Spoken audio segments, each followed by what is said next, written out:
All right. Welcome everyone to the second day of Nourish Food and Trust, which is the second day for the Midwest Interdisciplinary Graduate Conference here at University of Wisconsin-Milwaukee.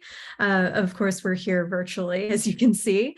My name is Nicole Welk-Yeager, and I'm the Deputy Director of the Center for 21st Century Studies, which is one of the co-sponsors of this event, as well as one of the co-hosts. MIGC and C21 have had a long history together.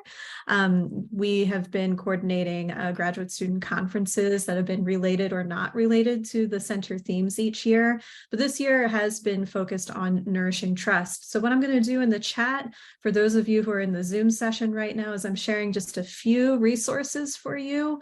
If you're interested in deep diving more into the Nourishing Trust materials to round out the incredible presentations today, as well as to get to know the center a little bit more. So the UWM website that I have here, uwm.edu/C21 is the center website. And then we also have an accompanying podcast series, which the MIGC conference is all part of this larger effort to talk about these issues of food and land justice, as well as the element of trust in these conversations. So we have this podcast series, we have the interactive book club that includes all of these different roundtables that we've featured. We will also have the conference for MIGC and the schedule on that interactive book club. And then we have the Thinking C21 series, which is a series of predominantly graduate student essays. So various different ways that we can highlight graduate student work, and something that we are proud to do today, graduate students or alumni in the case of this particular panel as we're moving forward today. So before I get started, usually I also vocalize and verbalize the land acknowledgement here in Milwaukee. So we affirm Indigenous sovereignty and acknowledge in Milwaukee that we are on traditional Potawatomi, Ho-Chunk, and Menominee homeland along the southwest shores of the Michigamme, North America's largest system of freshwater lakes where the Milwaukee, Menominee, and Kinnickinnic rivers meet, and the people of Wisconsin's sovereign Anishinaabe, Ho-Chunk, Menominee, Oneida, and Mohican nations remain present. And if you're curious about where that land acknowledgement comes from, we encourage you to go to the Electa Quinney Institute website, which is also something I will pop in the chat at the Q&A session of this presentation for those who are interested. And I know there's also a YouTube link in the materials for MIGC today. So let's get started with these three presentations for the second panel, which is focused on nourishing culture. I'm privileged to help moderate and move these presentations along. We're going to go in order of the program that has been shared out to the group earlier today. So without further ado, we're going to start with Robbie Teel with the presentation Jewish Food as Resistance. So I turn it over to Robbie now. Hello, thank you all for coming out, and I'm excited to share this with you. So my presentation is Jewish Food as Resistance, or as I alternatively titled it, A Bagel with Schmear and a Side of Resistance. And I would like to start by just defining what I mean by both Jewish and by Jewish food. And the reason I want to do that is because I come from this to this space with the tradition myself as a Jewish person. I refer to myself as a Jew. I know there's sometimes some sensitivity about using that word, but it is what I call myself, and I believe that is what my people are called, Jews or Jewish. So I'll use both interchangeably. I come from the Ashkenazi Jewish tradition. I'll explain that more in the next moment. And I also am part of the East Coast Jewish culture originally. And I'm also part of the Jewish Reform tradition. So that is three different things I've just named. They could be a presentation of their own. I don't have time to do that in this space, but I will briefly explain what those all mean right now. So Reform is the branch of Judaism that is less orthodox, less, I don't want to say less traditional, because we are rooted in the tradition of the Torah, but we don't adhere as strictly to it. If you think about like fundamentalist Christians, we are more on the more, I guess I want to say more progressive side, in terms of we question what the Torah says. It's part of the praxis of being a Reformed Jew is that we question things, we call them out, and we ask questions. Ashkenazi, in this case, is Jews from Eastern and Central Europe, so Russia and the Greater Russian Empire historically, places like Austria, Hungary, Czech Republic, Slovenia, but also the Baltic states, such as Lithuania. So that's the background I come from myself, and it's also the background that I'm going to be discussing in this thing. Jews do not exist in a monolith. There have been Jews for 5 millennia, and as such, there's a lot of culture and history. I'm also coming to the space as a person who holds a history degree from Washington College in Maryland, and as a former professional historian. So there will not be a lot of dates in this presentation, and that's because I'm focusing more on the thematic quality, and I don't want to restrict things to one time period because there are some overarching themes that I feel continue over and over again. So I'm going to just define Jews one more time in one more way, using the words of Rabbi Barenblatt, who is also a Reformed Jew, because Jews do not exist in a monolith. And despite taking an Ashkenazic-centered approach for this presentation, I do want to acknowledge that there are Jews from many traditions and backgrounds. There's this Mizrahi Jews, there's Sephardic Jews originally from the Iberian Peninsula, who were then expulsed during the same period that the Moors were kicked out of Spain and Portugal, and then moved throughout North Africa and the Middle East. So Jews are more than one race or ethnicity. So we can't say that we are necessarily one race or an ethnic group. We're also a nation in the sense of belonging together as a people, but we are not a nation in the sense of the modern nation state, despite the nation of Israel existing. We are religion, but not in the Western or Christian sense of religion as a belief system, because classical Judaism preaches praxis over belief. So really, Judaism is a lifestyle, and its adherents are practitioners of that lifestyle. So with that, I'm going to transition to some Jewish food as resistance. So as long as there has been Jews, there has been anti-Semitism.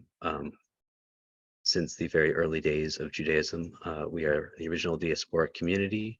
We were kicked out originally by Nebuchadnezzar in ancient Babylon. So that should tell you how long things have been bad for the Jewish people in some ways, and how long we've been resisting and adapting. And so our food tradition is one of the ways we've sustained throughout history. And as a group of people who have moved from place to place, facing persecution and adaptation, our foods have also adapted and evolved to reflect our culture evolving and adapting. I would say that a lot of Jewish culture is assimilationist, not so much that we're assimilating necessarily to other cultures, but that we're also assimilating aspects of those cultures into our own and creating these ever more hybridized cultures, and that reflects very strongly in our food. So when I say Jewish food, you might think, well, what is a Jewish food? And you might have some ideas or some stereotypes. So like a bagel is a very stereotypically Jewish food, and I'm going to get into that in a big way in a moment. The only real Jewish food is the food that you're required to eat for Passover. So like the cholent, for example, which is it looks very different depending on which tradition. So for a Ashkenazic Jew, you might have cholent with walnuts and apples and honey, and that's to signify the mortar that was used when Jews were enslaved in Egypt. If you're Sephardic, however, you might use dates, and it's more like a paste. And if you're a Latin American Jew, you might use bananas. So even though it's the same symbology, it looks very.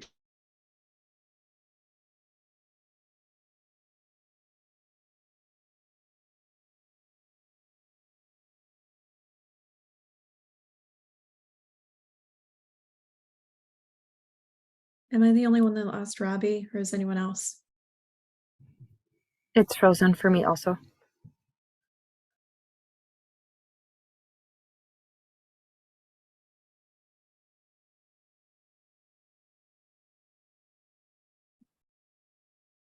Hi, Robbie. Everything okay?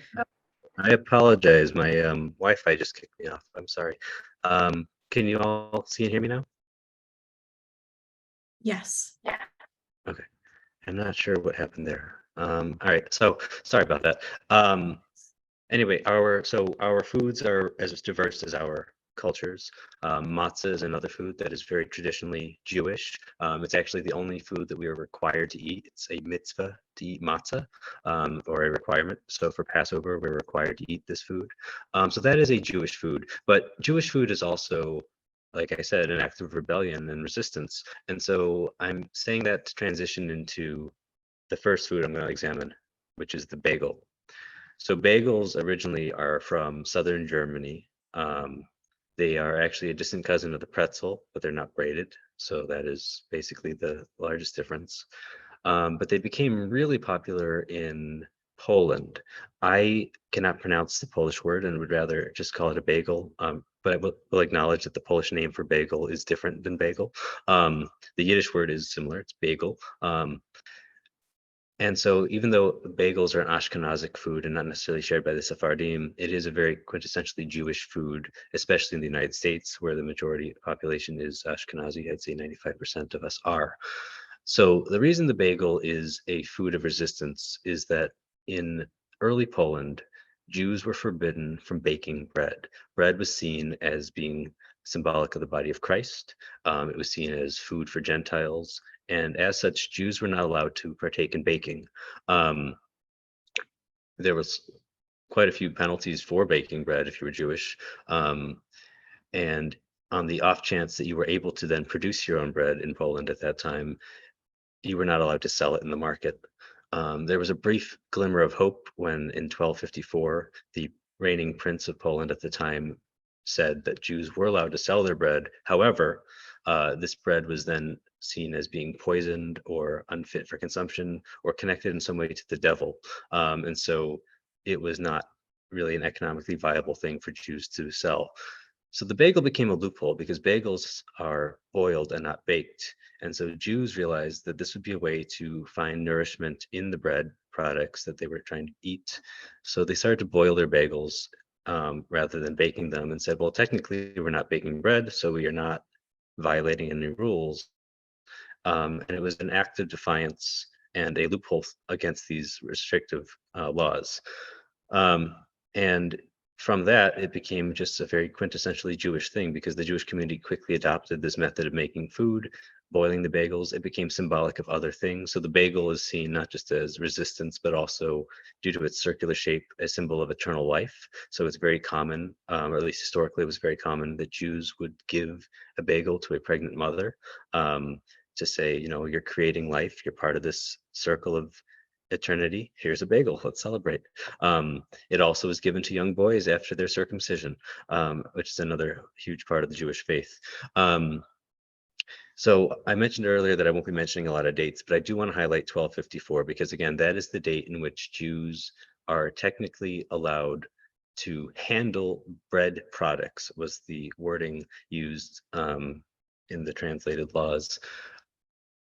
But never explicitly were they allowed to sell those products. So again, the Jews argued, well, we're not creating bread because we're not baking, we're boiling. Therefore, we are not violating any rules. And so that loophole had helped sustain the community, both from a nourishment standpoint of feeding themselves and also from an economic standpoint of being able to at least make a little bit of money. Jews at that time and place were very poor. They were often shunned from a lot of businesses. They were not allowed to own land, especially, or partake in agriculture of any kind. So starvation was a real threat. And while many of us might associate the potato with, like the potato latke, for example, as a Jewish food, potatoes were not commonly eaten by Jews at that time. They wouldn't actually be eaten in that part of the world by Jewish people until the 1850s. So that wasn't a sustainable or viable option for nourishment. So the other reason I mentioned that date, though, is because I want to hallmark how there are recurring themes. The bagel comes to America when the Jews do, starting in the 1880s, in the large wave of immigration. 1910s especially was a big era of immigration. And so in New York City, there was a bagel union consisting of about 330 Jewish bakers. These conditions in which they baked the bagels were seen as unsanitary. There was often rats and cockroaches in the bakeries. The workers would be forced to often work such long shifts that they would sleep in these crowded and often dangerously hot bakeries. There was no ventilation systems, so they would often be stripped to the waist, where they could receive burns. And so in the 1950s, and notably in 1962, there was several large-scale bagel strikes where the city of New York shut down production of bagels, demanding better pay and conditions for their workers. Um, and even though that's a very different thing than creating a loophole, it is still working within the confines of the legal system, finding a way around the rules to make life better for the Jewish people. So I feel like highlighting those two dates as part of Jewish resistance to unfair practices or unfair laws is important. So the next Jewish food, as I mentioned earlier, I said the potato latke, and I want to bring that into the conversation because the potato latke is, of course, a symbolic food we eat most traditionally at Hanukkah. We fry it in oil.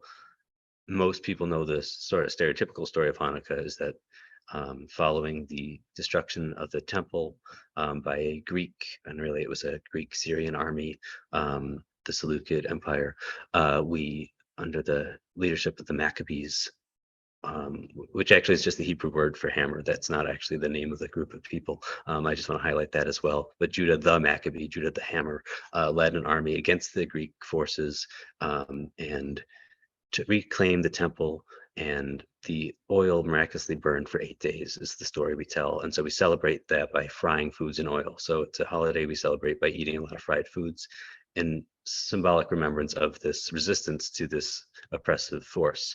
The real story is a little more complicated than that. And the reason I say that is that the real story has nothing to do with this outside army, because most of these Seleucid Empire soldiers were actually Jewish. It was really a civil war, and it was very similar to our American Revolution. So the American Revolution, as we know, is not a story of the Americans fighting against the British. It was a bunch of British civilians saying, we're fed up with these unfair taxes being levied against us, and we're resisting. So it was really a civil war, even though we don't call it that because of the nationalistic rhetoric built into it. Hanukkah is the same. It was this hybrid Greek Syrian culture, the Seleucid dynasty under Antiochus, that had mingled for hundreds of years with the Jews. The Jews were really comfortable being Greek. We are an assimilationist culture, so we were like, we could be Jews, we could be Greeks, why not be both? So we were. And the problem was that, like the revolution, the leading colonizing power pushed too far. It wasn't about taxes in this case, but it was about taking advantage of what we valued. And in this case, it was the Torah's laws. So one of the first things that was required under this new administration was that there were animal sacrifices consisting of pork products or pigs. That violating kosher rule, of course, did not sit well with many of the Jewish people. So that was one of the reasons there was resistance. The other requirement was that they banned, or sorry, not requirement, they banned circumcision, which is another huge part to traditional Judaism. And so those two restrictive laws and levied on the Jews really was what caused this rebellion. And so it became a civil war of those who were adherents to the traditional culture under the Hasmonean brothers, who Judah Maccabee was one of those. And then against these newcomers enforcing their rules. And so because of the politics of a Jewish civil war, the story of the oil came into popular culture later on. And so the story of the latke actually is a story of the culture adapting to be more unifying in our narrative as Jews. But it wasn't really part of the original story. So I want to talk about that because the resistance element is, of course, this armed conflict against laws that penalize the Jewish people or that harm the Jewish people, in resistance to anti-Semitic rulings. But the latke has taken on a new life in that the latke really came into being on its own as part of our culture and legacy going towards the future. I mentioned earlier that latkes were not commonly eaten until the 1850s. So this staple of the Jewish household, at least the Ashkenazi household, really is not traditionally even a thing we ate until regularly the 1860s, 1870s. And it kind of coincided with our mass exodus into the United States, fleeing the pogroms and oppression in Europe. And part of that just happens to be just, again, part of this assimilationist culture. We came to America largely in the 1880s, 1890s, right when Aunt Jemima, the American company, was producing self-rising pancake flour, which was advertised very heavily in New York and Chicago, which had a lot of Jewish immigrants arrive. And so the Jews said, well, why not adopt this thing as part of our American lifestyle? And so we quickly adopted this into our culture, along with the narrative of the oil, and it became a symbol of resistance that we've held on to especially closely since the era of the Holocaust. So these are just two foods I'd like to highlight. I would like to wind down now, just to say that Jewish culture is a ever-evolving culture. Our foods are ever evolving. I hope that I was able to at least highlight a little bit of the continuity, but also to highlight just the way that we do adapt and overcome. And in every case, I consider the foods that we eat are as fundamental tenets of Judaism in its sense of constant evolution and revolution against anti-Semitism. So thank you all for listening to me.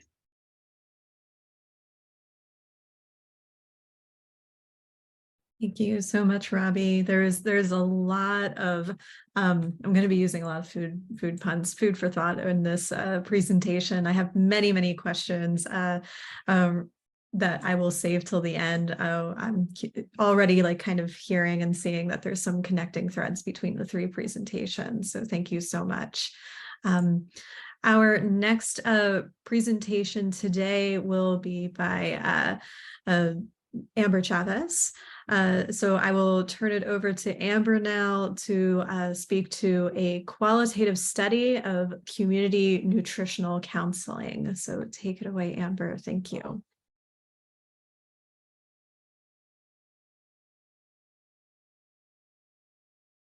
And Amber, you are muted right now.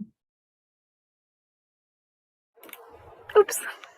There we go. Are you all able to see my slides? Yeah, cool. So I renamed this presentation just a little bit from the original. As I was finalizing it, this quote just kept coming back to me from one of the interviews I did. If they don't have access, it doesn't matter. A justice-based approach to community nutrition. So hi, I'm Amber. You've all seen my face a lot, and I will be sharing a little bit of my own research today. I'm an activist, a scholar, a mother, and a practitioner, and all of these identities really interweave together. I consciously reject the idea that we should have to section off these elements of ourself because I think that they each inform one another. I have a bachelor's in early childhood education and my master's in cultural foundations of community engagement and education, both here from UW Milwaukee. And I am a person who wears many hats. So I lead equity work within the Waldorf School movement. Great Lakes Waldorf Institute, they are a full OSNA member institute. For those of you not familiar with the inner workings of Waldorf, they're a teacher training institute who is a full member institute in OSNA means that they are allowed to use the Waldorf name. So Waldorf schools have strict rules about who is allowed to call themselves Waldorf based on a membership organization and alignment with shared principles. I'm also on the We Can Idea Committee. So We Can is sort of the early childhood version of OSNA. So again, it's a membership organization of Waldorf schools. And then I also am the DEIJ committee facilitator at a local Waldorf school, Prairie Hill Waldorf School, which means that I am doing equity work in a local school, at the Teacher Training Institute, and then at the international level in the We Can organization. I'm also the mother of two. This is one of my favorite photos. This is me in labor. And that is my daughter comforting me during my home birth of her younger sister. And my children are now 12 and 5. So this picture is a little old, but I think it captures some of what we'll get at today as well. I'm also the co-founder and co-lead of Milwaukee Childcare Collective, which is a grassroots organization that provides childcare for justice organizations around the city. Our primary partner right now is the African American Breastfeeding Network. And we show up and take care of the kids so that the other folks can get their work done, whether that is providing childcare for a doula networking session, or whether it's watching someone's kids so that they can receive lactation consulting for a new baby. I'm also entering the public rhetorics and community engagement program here at UW Milwaukee. So in the fall, I'll once again be a student. And I maintain a classroom practice. So 3 days a week, I assist in my school's Wonder Garden, which is their word for the 3K, 4K preschool room. I want to explain a little bit how this project came to be. So last year for MIGC, I was doing a research project in a public health course, and I presented on identity affirming queer obstetric care, barriers and strategies. And when I was doing the research for this, one of the things that came out of my interview was the nutritional counseling that midwives do, and the ways that sometimes the more natural and holistic minded community can bring ideas about nutrition and food that don't necessarily meet their clients' needs or aren't appropriate. And one thing in particular stood out to me, which is that the midwife I was interviewing was talking about a colleague of hers who insisted that every single pregnant person in her practice consumes 6 cups of kale every day. And so I found this image of this kale field, because if you've ever seen 6 cups of kale, like just imagining trying to eat that amount every day is, as the midwife I interviewed put it, ridiculous. And this was not, obviously this particular recommendation was not something that really fit into my overall project of how queer people navigate obstetric care. But it was something that I wanted to explore further. And so with C21's theme this year around food and land justice, I felt like this was an opportunity to dig into a little bit more community nutritional counseling. And so I went back to that original midwife and I said, hey, remember that thing you said about the kale? Like, could we talk more about how you approach nutritional counseling with your clients and what that looks like? And from there, I also interviewed a nutrition specialist who works at a mental health care facility. So she actually works in the community. She does one-on-one in people's homes to provide nutritional counseling. And from these 2 interviews, I transcribed them and coded them and started to come up with some themes that I found running between the 2 of their work. I was really surprised how a community midwife and a mental health practitioner, how much overlap there was in what they were saying about food and how they approach food. So these are the themes that I identified. Sorry, I'll just move that up a little bit. It's over one another. So the first is that they were both talking about the medical system and really talking about trust and distrust within that. So the community midwife was sharing how, so midwives were recently able to be licensed in Wisconsin. And she was just talking about how that relationship with the medical system has actually really increased trust for her. It allows her to do labs for her clients, so she has more clear information about their health status, and then can give better recommendations about foods that they should or should not be eating. Although I realize that should and should not is a very loaded word in this, food world. And the nutrition specialist that I was talking to, a lot of her clients, in addition to the mental health challenges that they face, they have a number of physical diseases, disabilities, and the medical system, they've found distrust in that because the recommendations that they're given often don't actually meet their life or their lifestyle.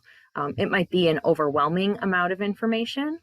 It might just be lists of eat this, not that, that don't really make sense for their life. It's very rarely tailored to the skills that they may have to cook or the foods that they enjoy. And so a lot of her work is building trust with them in their own ability to cook and enjoy healthy foods. Another theme that I found was food justice. So I intentionally sought out two people, especially because this was such a small project and I was only interviewing two people. I wanted to find people who were really working in a certain way with their clients. And an unexpected finding was that these practitioners had long histories of food justice. So one of the practitioners was involved in growing power and really learned a lot about food justice and food apartheid through that experience. And the other practitioner actually has a degree in food justice. And so I called this prior experience informed their practice. So what they learned about food justice before coming into nutritional counseling really informed the way that they're working with their clients and their understanding of the barriers that their clients might be facing. Additionally, I asked them both what nourishment meant, and they were approaching it from a really holistic perspective. So not just food and putting the right types of food or good foods into our body, but their clients' emotional health, their mental health, their community, their relationships, all of these things fit into nourishment for both of them. They also both talked about power dynamics, something we might call the provider, patient, or client relationships. And they talked about specific ways that they were working to level those power dynamics in order to be able to do their work effectively. And then finally, they both shared specific recommendations with me. This is clearly a really important part of nutritional counseling, is to share specific recommendations. But I felt like in both of the interviews, they were sort of like, well, yeah, we have to do recommendations, but all of the other pieces of this were much more important. The recommendations were just sort of like what came out of the relationship building. Once they had created the safety through conscious relationship building choices, then they were able to give recommendations that were appropriate for their clients. They both talked about structural barriers and many of the same structural barriers. So a big one is transportation. One practitioner mentioned that if her clients were taking the bus to the grocery store, then they were only able to carry back, 2 plastic bags of food, one in each hand. And sometimes that had to be enough to feed their family for a week. Another is the kitchen setup. So if clients are in housing that may not have a fridge or a stove provided, then sometimes their clients are working with only a microwave or only a plug-in burner, which obviously really limits the types of food that you're able to make and store. Knowledge and skills. Both practitioners talked about the knowledge that their clients might have around food. And then the practitioner who goes into people's homes, a big part of their work is to help them develop the skills to cook tasty, nutritious food that they and their family would enjoy. They both talked about shame and guilt. So a lot of times people who are making choices that are deemed unhealthy in our culture may feel shame or guilt about those choices. And sometimes it can lead to dishonesty. So they might not be telling their healthcare providers what they're eating because they do feel shame or guilt about that. And both of these practitioners were really encouraging their clients to share what they actually liked and what they actually ate. The midwife said, you're going to have treats either way. And you're either going to lie about it or to feel shame and guilty about it. So I actually tell my clients, I want you to have treats. Like a life without treats is sad. You should be having treats even while pregnant, especially while pregnant, maybe I might add. And then finally, availability and affordability. So they were both mentioning things that, many of us are aware of about, availability of fresh foods in certain neighborhoods, availability of grocery stores in general, and then affordability. So they're talking about, what we all experience with food affordability. But they also both mentioned that there are points where their clients frequently run out of SNAP benefits. And often in that case, the cheapest option is to turn to fast food. So again, without shame or guilt about you should never have fast food, but the challenges presented when we don't have economic access to healthy and fresh foods. I'm just gonna note that even while I'm using the word healthy, I understand how loaded these terms are, and it's sort of beyond the scope of this particular presentation to get really into these like good and bad and healthy and unhealthy foods. So I'm using it as sort of a shorthand, and I hope that everyone can appreciate that and understand that I do have a more nuanced view on what is a healthy food. So the next thing, they both talked about strategies, and there was really a lot of overlap in these strategies. So they were both asking open-ended questions. They talked about having appropriate curiosity and not assuming. So trying to frame questions that would not make an assumption that was incorrect, but also not asking questions just to ask them. Asking questions to get clients talking. They both talked about, what foods do you like to eat? What are you eating over holidays? What did you have for breakfast this morning? Instead of saying like, did you have something with an assumption of what a breakfast food might be or what a healthy food might be. They both talked about trust building through relationships and experiences. Community, they, again, coming back to this nourishment as a holistic, they were both really focused on helping their clients build meaningful connections outside of this patient-provider relationship. Both of them, when I asked about their approach to cultural foods, shared resources. So both of the women I interviewed were white, and many of their clients are not. And so what they do is they simply look up foods from the regions and cultures that their clients are from, bringing in cookbooks that might meet their needs, having lists of protein sources, and then understanding that not in a stereotypical way, but in a way of traditional foods that they might enjoy and be used to. And then finally, as I mentioned, these specific recommendations. When it comes down to it, if a client is pre-diabetic or diabetic, they may be sharing information on foods that will help with blood sugar. And they might be sharing information. So for example, in pregnancy, getting enough protein is important. So if we start to see those markers in urine, then talking to the client about those protein sources. And finally, I'm going to close out by, when I entered this project, I was not expecting to see how much it connected to reproductive justice. So I'll just give a very brief definition.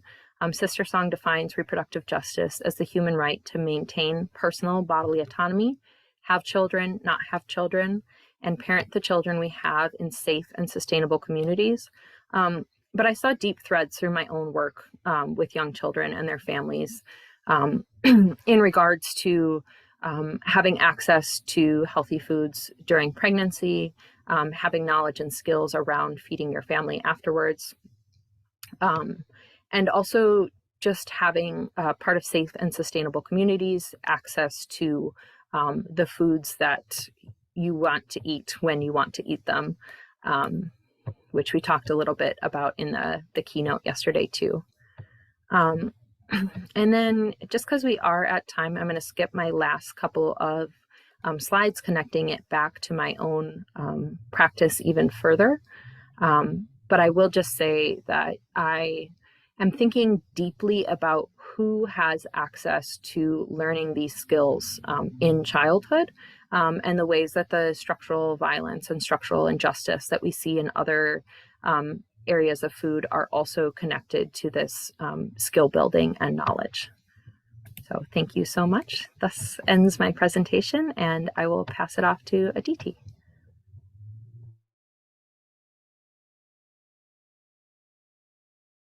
Thank you, Amber. And Amber, I just need you to stop share the screen. Thank you. There's a little bit of delay there in Zoom. And yeah, so thank you for that. Again, seeing some threads between the presentations already. And now I turn it over to Aditi Basu, where she will talk about food as a global soft power tool in the 21st century, with special reference to India's culinary diplomacy. And Aditi, are you able to share your screen? Yeah, just give me a second, please. Yeah, no problem. No problem. And as everyone is getting situated here, I had promised to share the Electoquini Institute and their website, and I have just done that in the chat. And now I will mute and close out my video. So thank you, Aditi. Thank you.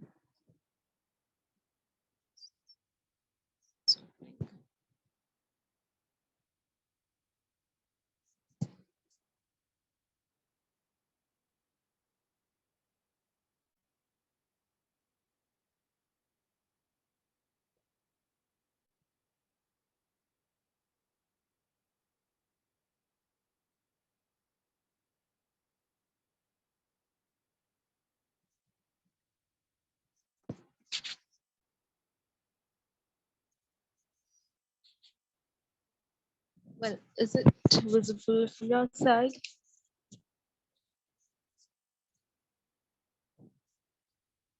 Are you able to see it? Yeah, everything looks good on here over here. Yep, I can see it also. Okay, thank you. Well, good evening and namaste from India to one and all present here. I thank the University of Wisconsin's Milwaukee to give me such a prestigious platform to present my paper. Today, I will be talking about India's culinary diplomacy in the 21st century. They say that the easiest way to win hearts is through the stomach. And we all know that different kinds of foods and cuisines are used to flavor up relations amongst countries. Food diplomacy or gastrodiplomacy is a subset of public diplomacy where just by sharing meals together, individuals from different backgrounds can develop mutual understanding and forge lasting peace for their countries. We have often heard of Thai and French food diplomacy. However, India possesses one of the world's oldest cooking practices. It was the presence of various spices that attracted European sailors in the medieval ages, and finally India fell prey to European colonialism. In the 21st century, one of the most powerful pillars of India's foreign policy is its soft power diplomacy projection, under which culinary diplomacy is the most navigated pillar. Culinary diplomacy employs food and cuisines as instruments of confidence building between nations to strengthen partnership and intersect food, power, and politics. While governments exercise food diplomacy by hosting formal dinners, citizens exercise it in the form of restaurants across international borders, especially in case of India, where foreigners flock to Indian restaurants in their countries.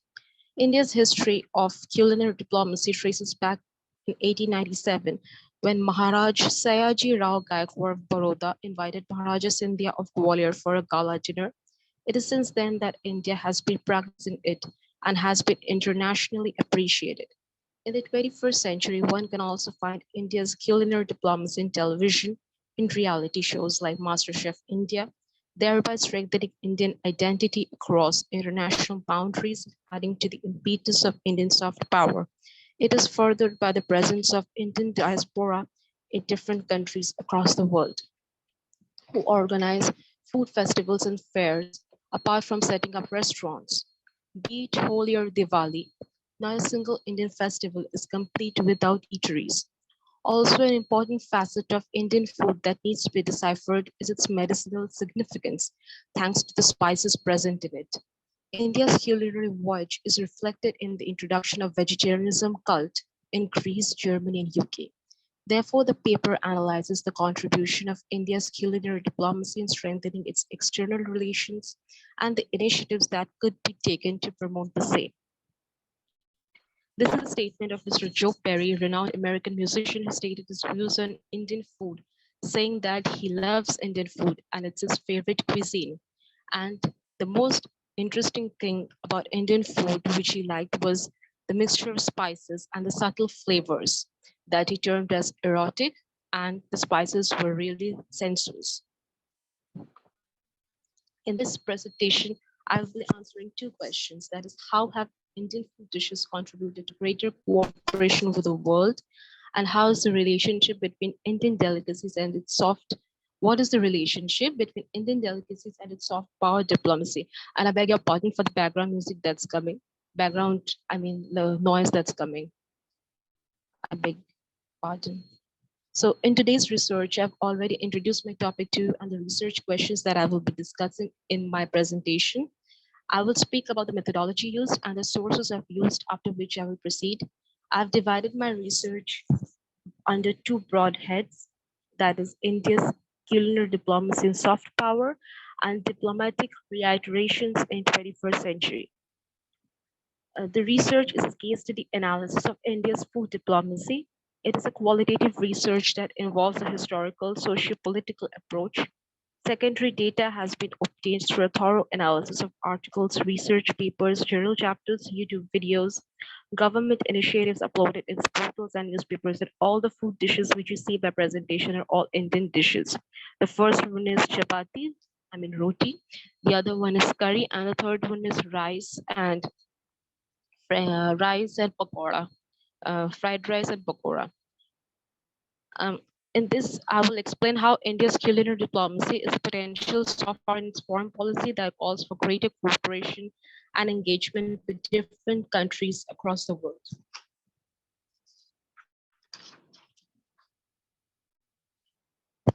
Well, the world's largest democracy is known for its diverse cultures. Different states have their own identity according to which they have their dietary habits. This map shows the different states of India and the respective food dishes. Therefore, the term Indian dishes is a broad connotation. You can say that when it comes to food, India is a salad bowl, where different food items retain the regional identity within a single nation. For example, you can find dosa, that is a traditional South Indian dish, in any North Indian state. However, it retains its identity that it is a South Indian dish.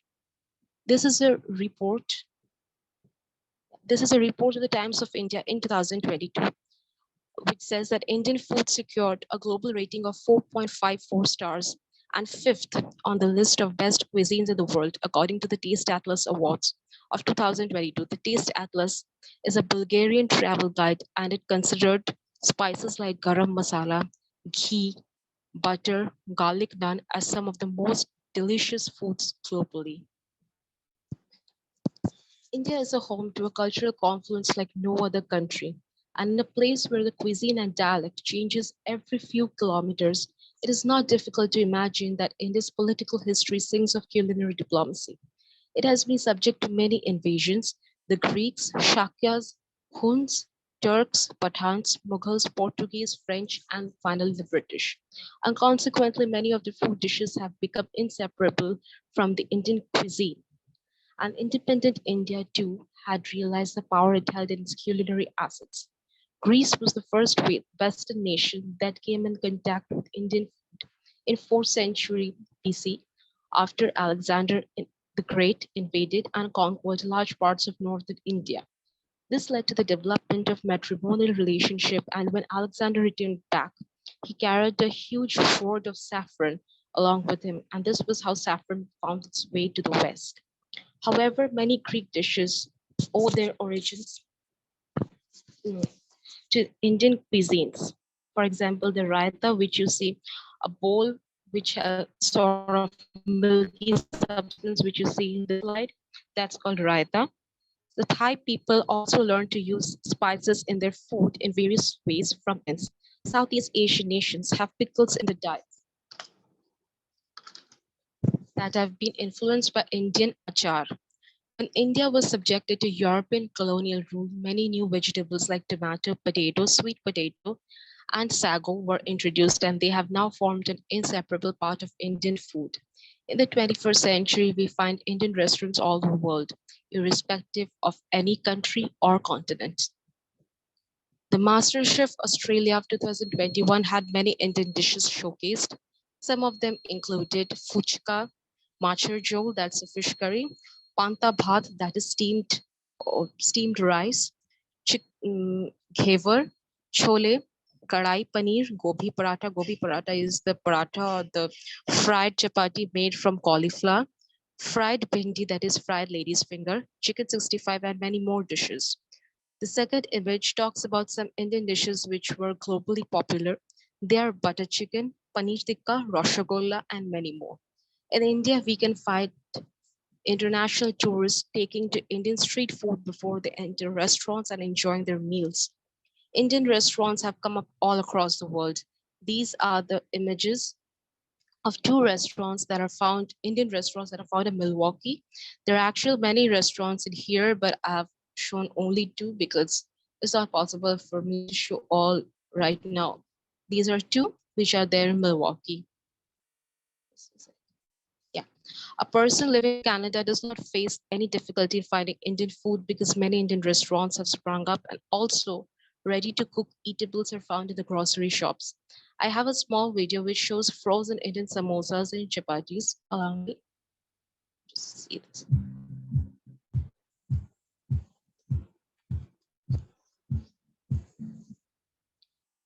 This was it. And there I have another video which shows an American guy who is also an Indian son-in-law. He describes how Indian street food is popular in America. And I would request you all to please check the subtitles since I'm unable to play the audio from my side. So kindly bear with me.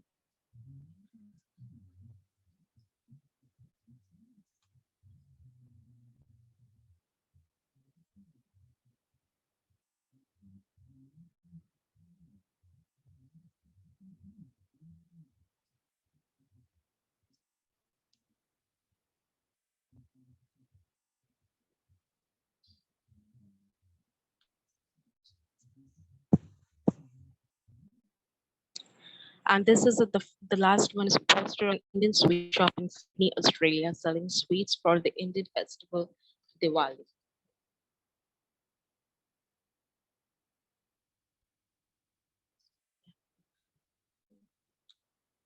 So in this, now I will be speaking about diplomatic reiterations. That is how Indian food has been popularized diplomatically, that is through the governments.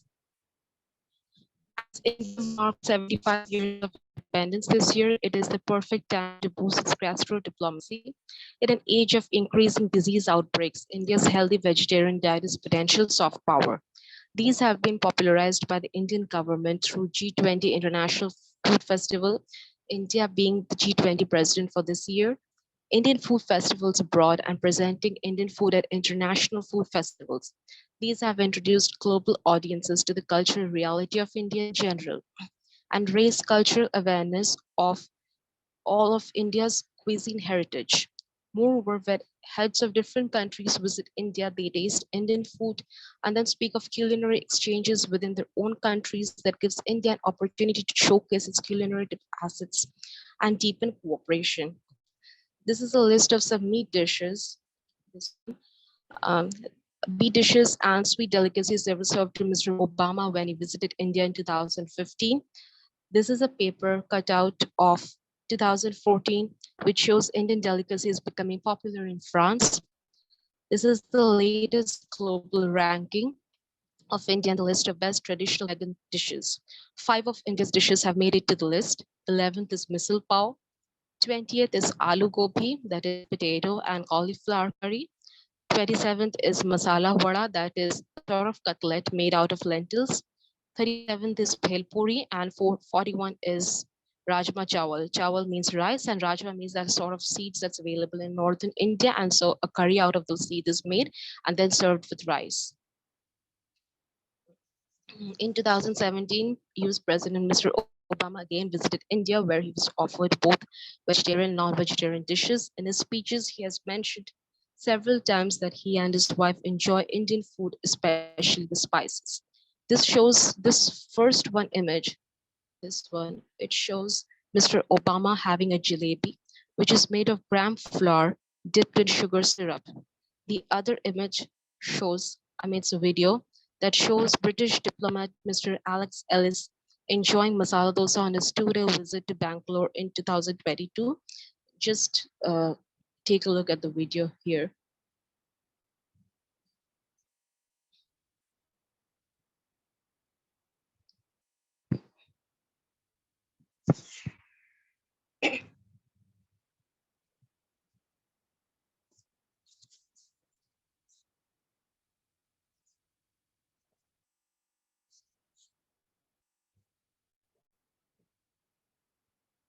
So you saw his reaction. That was his reaction in having Indian food. It is in 2020 when former Australian Prime Minister Mr. Scott Morrison prepared samosas. Samosa is an Indian snack. He prepared that with green chutney at his own residence. And it was then that samosa diplomacy became popular. This is a screenshot of the tweets on samosa by both of them. Such cuisinal exchanges like those in samosa diplomacy reflect global love for Indian food that are furthered by different international food festivals organized by the government of India abroad.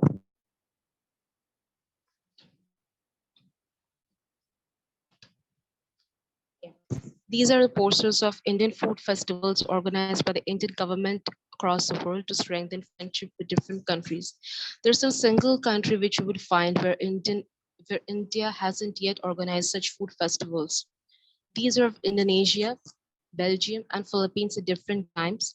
An international food festival was organized in Cairo, Egypt, in which India was one of the participants. However, Indian food left all jaws open, and Egyptians were craving for food items like butter chicken and saffron rice, as written by the news channel NDTV. It is one of the leading mass media companies of India. In another video, we get to see the opinion of the same man whom I showed before. He's explaining the diversity of Indian food.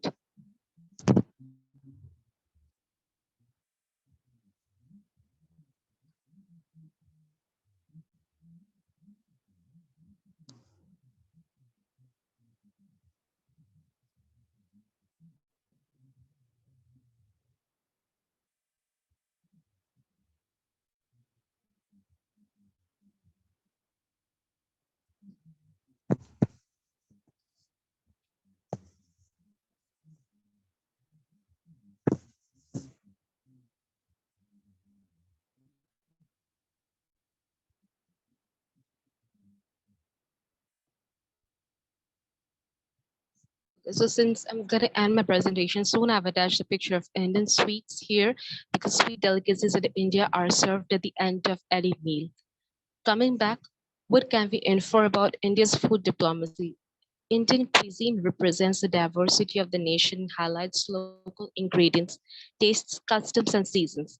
It is prepared from the heart and connects the people of India with the person whoever tastes it, irrespective of any nation. While culinary diplomacy has long been undeciphered as a potential soft power in India's foreign policy, it has certainly found room in India's efforts to strengthen its international relations in the 21st century. The global cuisine movement that has taken the world by storm calls for action, and to extend an impetus to its soft power, India has to realize it. With the diversity and opportunity that the Indian cuisine has to offer, the only way for culinary diplomacy is up. Furthermore, local and grassroots level food items should be popularized. This image is of Jharkhand women. Jharkhand is the Indian state from where I belong. It, it's making sweets from locally grown fruits. Such food items, this fruit, I mean, this sweet has been made by um, smashing the local flowers with jaggery and with peanuts. So such food items should be popularized through international rural food festivals or Indian food festivals giving platforms to showcase rural food items as well. That's what I think. And these are some popular Indian food dishes. That is fish curry. In the first image, you see fish curry, that is machar jhol, and aloo gobi sabzi, that is the potato cauliflower curry with rice, that's served with rice. And thanks for watching. And finally, I have 3 videos, just last but not the least. The first video features Indian Prime Minister and Japanese Prime Minister enjoying Golgappa when the latter visited India this month in April 2022. We can find Prime Minister Modi explaining Indian delicacies to him. Just notice the subtitles here.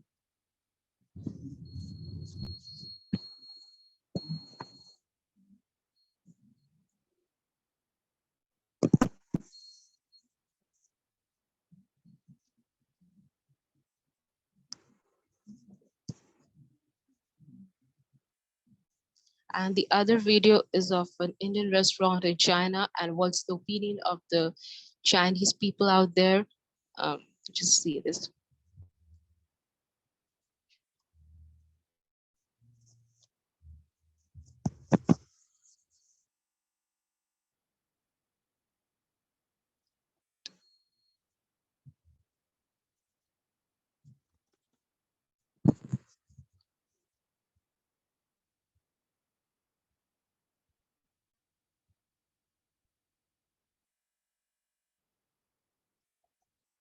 Mota in Indian language means, in Hindi, mota means fat. So the person is telling that he was thin, and after having Indian foods that's so rich, he became fat. And the last video is of an American person, American guy who visits to a South Indian village with his wife, and what's his opinion about Indian food out here. Just see this.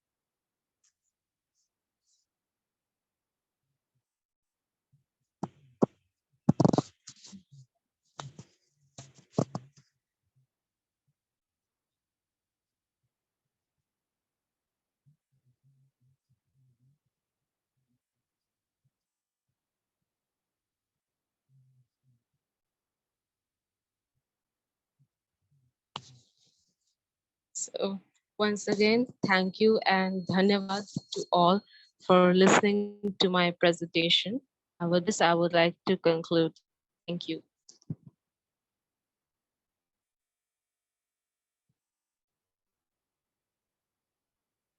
Thank you, Aditi. It was a real pleasure to listen to your presentation and to hear it alongside Amber and Robbie's presentation. So we have some time here, the last like 11, 12 minutes of the session to ask questions. I have a few questions for each person and also questions for the group. I might, if there's no, I'll let me open it up for questions individually of who's presented so far. You can put it in the chat or you can raise your hand and we'll have a conversation. I'll leave a minute to see if anyone has any questions off top of mind and heart. But if not, I do have 3 questions that I hope maybe all 3 panelists can talk through together.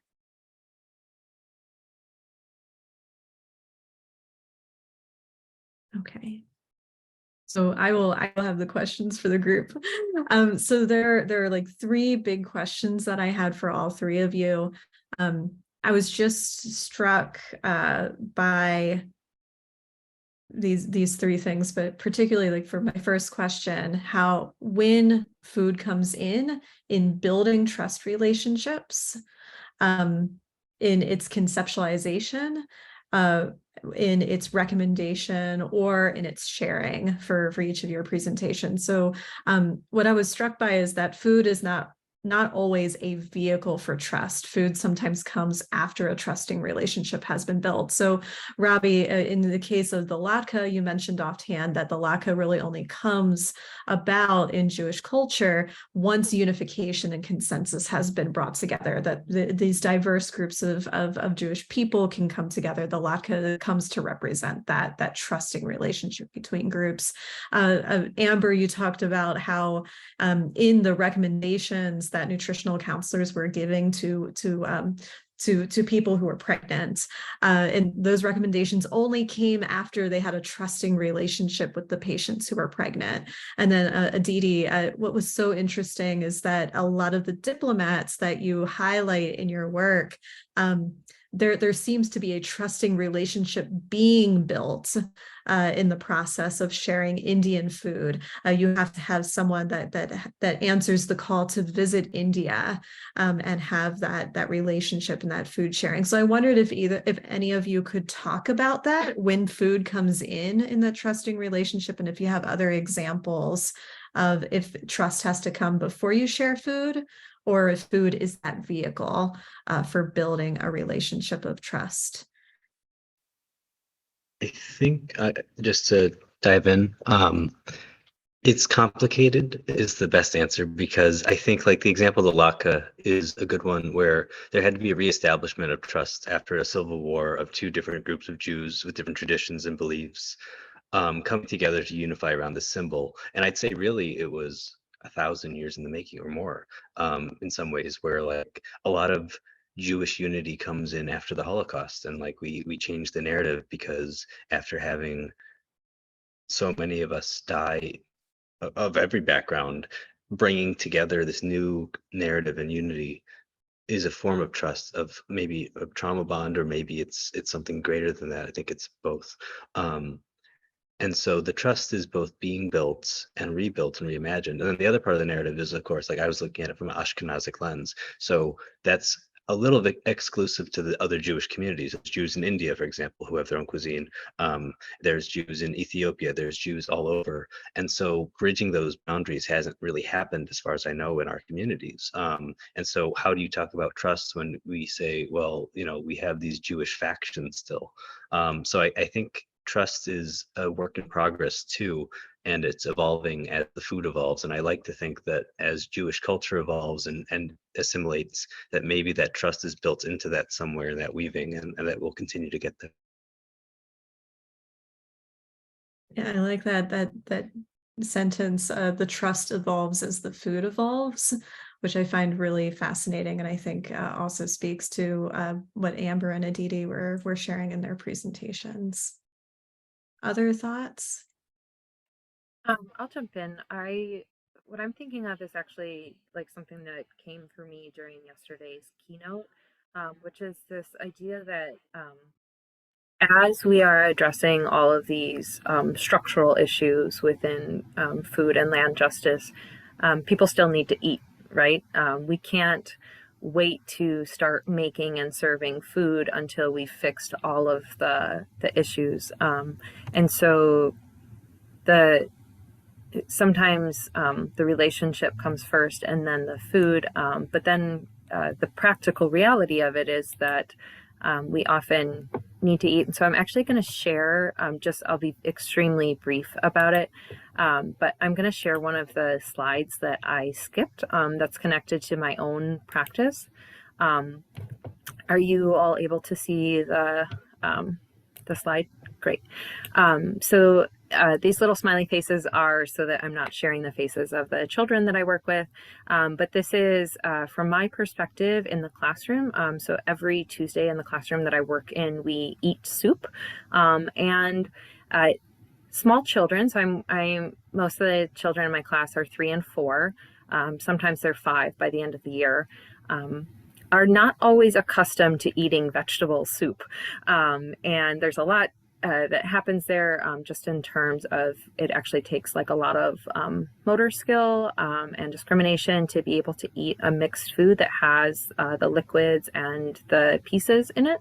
And then they may also just be unfamiliar with the flavor. So one of the ways that we build trust is that because we eat this soup on Tuesday, every Monday we chop vegetables together, and the children love to chop vegetables with me.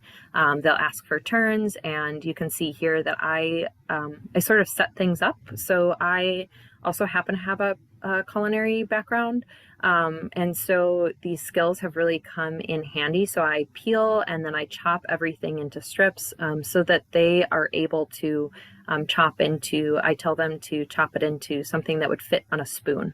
That helps them know, and then it helps make sure that in the end the food is the size that we need it to be.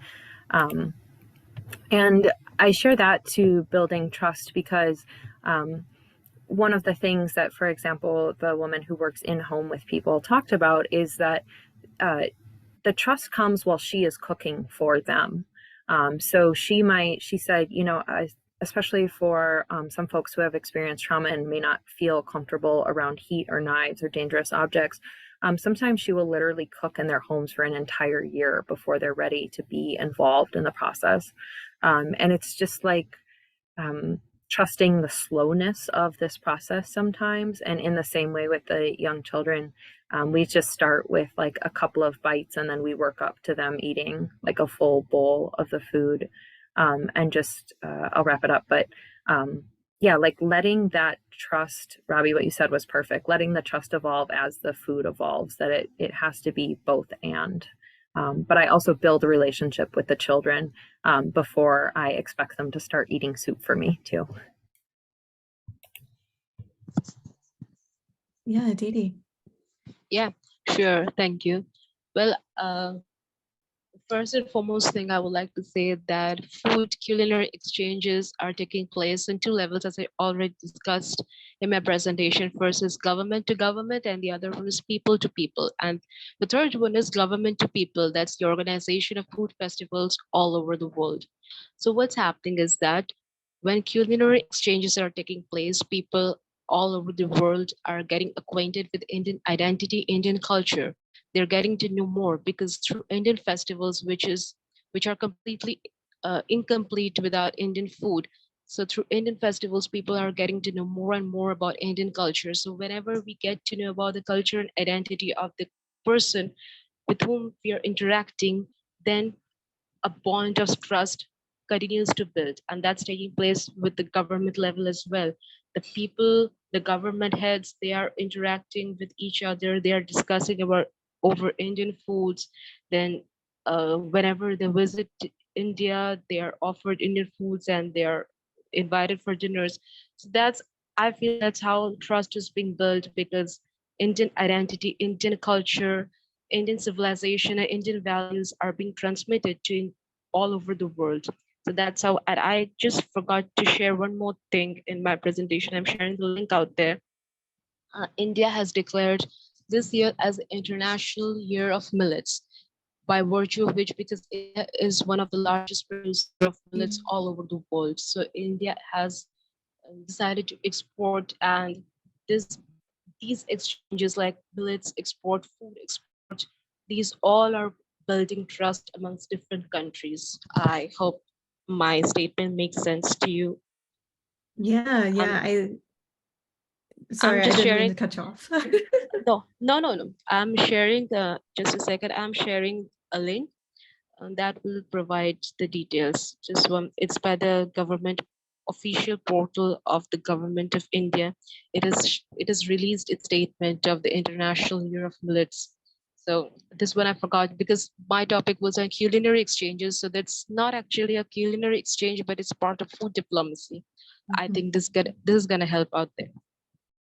Yeah, and food diplomacy is it's such a huge topic, but I think it's so interesting in your case, Aditi, because and with this like panel too, because we're talking about religious communities, we're talking about interpersonal relationships and communities of people who are in different stages of their life, and incorporating with like pregnancy is like a whole nother aspect and element of this and health. And then just the scale of thinking about this at the global level and what this looks like and how you share and I come to a consensus first of a food identity. That seems like such a hard process, and we've talked about what that process looks like in both Robbie and Aditi's case. So that consensus that gets wrapped up, and then that diffusing and that sharing. It's really helpful to think about that sharing,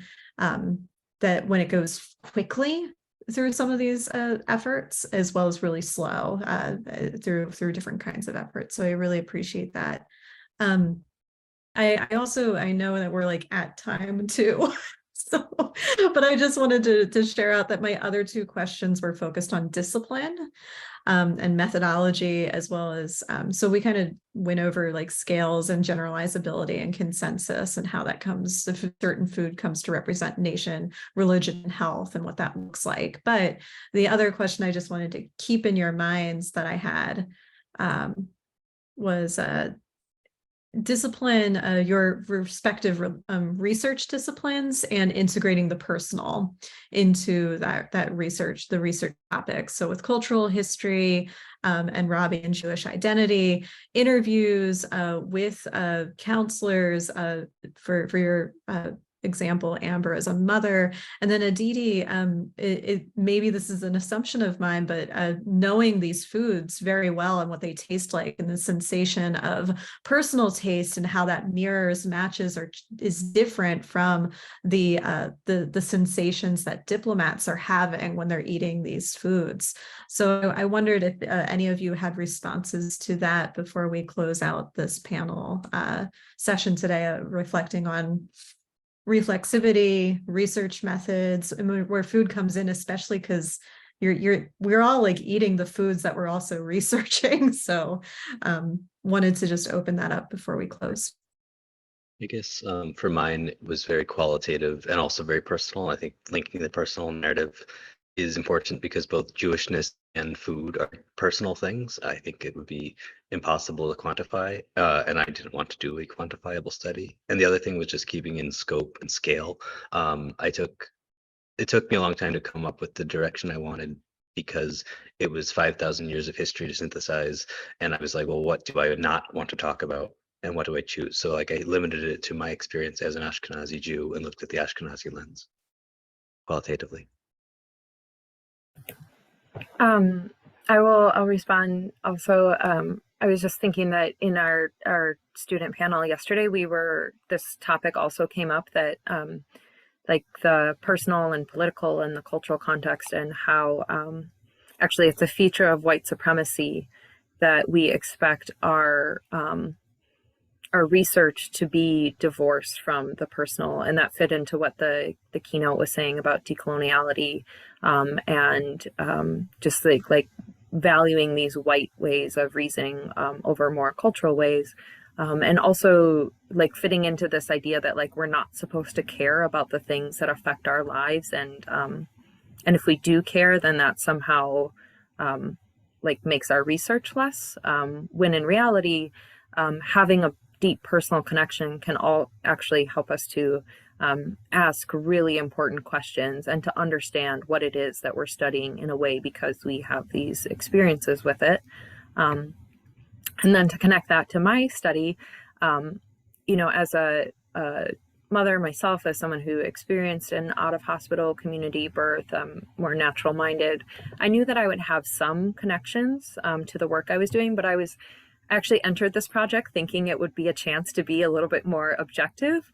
And then I was like, oh, actually this connects to my practice as a teacher, and this connects to my identity as a mother, and this connects to the activism work that I do. And oh, look, another piece of my interest like falls under this umbrella of reproductive justice and reproductive labor and care work and scale and all of these other things that I'm already studying. It was really interesting for me to see how the food fit into it when I was expecting it to be much more clinical, because I had specifically sought out clinical practitioners. But I think the final thing I'll say is that because their work is so relational, that's what makes them good at what they do, that they're not just being cold and giving these suggestions, but that they're actually building relationship with their clients, that it helped me to build a much more relational connection to the work.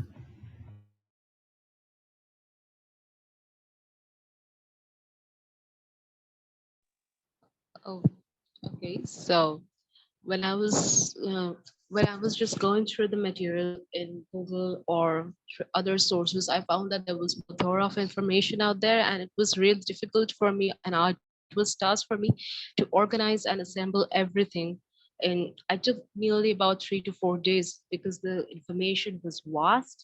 And regarding the people, the interview, everything, I didn't actually have to step out of my home because there was a lot of videos given in YouTube regarding people in visiting India, and then people out there in different countries, especially USA, they are tasting Indian food. So I don't have much difficulty, or you can say the only difficulty which I faced, or only challenge which I faced, was organizing everything, because India's food diplomacy wasn't giving, like, food diplomacy in general clubbed or a group specifically as an element of soft power. However, I had to organize and assemble everything into one. I had a lot of information. However, given the time limit already, I'm sorry for that, because I've already exceeded my time limit. So I apologize for that. However, what I found was that there are many states in India, and I belong to the state of Jharkhand.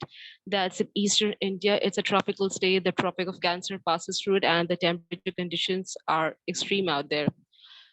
But I just found that the state of mine has a lot of resources, a lot of natural resources, fruits and vegetables. There are many which we don't even know how useful they are, because one aspect which I couldn't focus on here was that it has got the resources or the food items which we have. For example, let's say ginger, garlic, turmeric.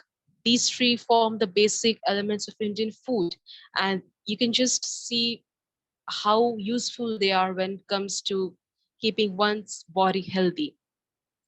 Specifically, India focuses on Ayurveda.